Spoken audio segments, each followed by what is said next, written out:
Las nanopartículas magnéticas pueden modificarse de acuerdo a las aplicaciones que estamos buscando. En nuestro trabajo nosotros las usamos tal cual, las preparamos, o podemos funcionalizarlas, o las podemos combinar con otros materiales formando materiales compuestos. Cuando usamos las partículas magnéticas tal cual, usando la propiedad de que al ser magnéticas son fácilmente manipulables. Eso es muy interesante para las aplicaciones.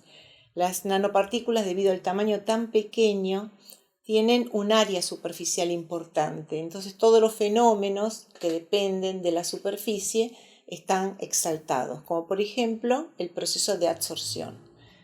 ¿Qué podemos absorber con nanopartículas magnéticas? Y bueno, podemos absorber distintas sustancias, sobre todo las que están formadas por óxidos que tienen una superficie ávida, ¿sí? Para poder mezclarse con determinadas sustancias. Por ejemplo, cuando hay hidrocarburos disueltos en soluciones acuosas y uno introduce o espolvorea con nanopartículas magnéticas, es posible decontaminar esa solución casi en un 90% y después se las puede remover con un imán.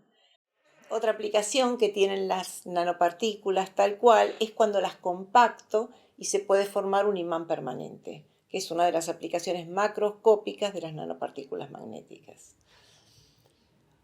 También es interesante poder modificarlas formando lo que se conocen como ferrofluidos. ¿Qué es un ferrofluido? Es cuando la nanopartícula la recubro o le adoso una molécula orgánica elegida de tal manera que puedo favorecer y facilitar la dispersión de esas nanopartículas en un líquido.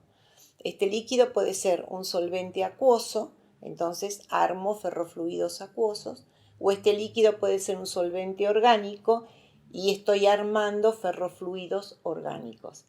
¿Qué diferencia uno del otro? Fundamentalmente la biocompatibilidad. Un ferrofluido acuoso es biocompatible y entonces puede tener uso en la parte de biomedicina. Un ferrofluido orgánico no es biocompatible, pero es mucho más poderoso y es muy útil en la parte industrial. Nosotros tenemos una experiencia en la formación de ferrofluidos, en varios ferrofluidos, usando materiales biocompatibles y hemos desarrollado y estudiado biofluidos con aplicaciones de hipertermia.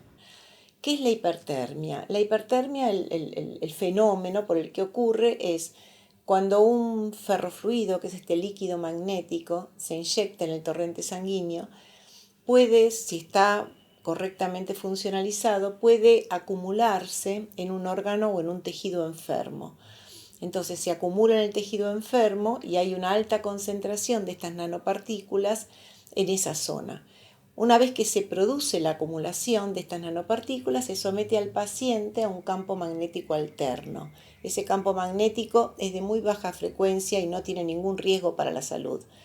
Durante la aplicación o el tiempo que el paciente está sometido en ese campo magnético alterno, el efecto que ocurre sobre estas nanopartículas es que se orientan rápidamente en la unidad de tiempo, generando así una disipación de calor.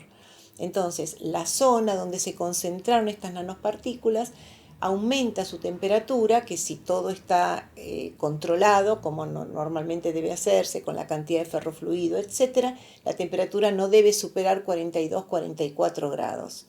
Esa es una temperatura mortal para las células cancerígenas, por lo tanto es posible o está el potencial de remover el tejido enfermo mediante una técnica totalmente dirigida sin afectar el tejido sano que está en la parte exterior. Además, como consecuencia, como el nanofluido está hecho de nanopartículas de hierro, que es un material biocompatible y no es tóxico, es posible eliminar del torrente sanguíneo el exceso de material que se acumuló.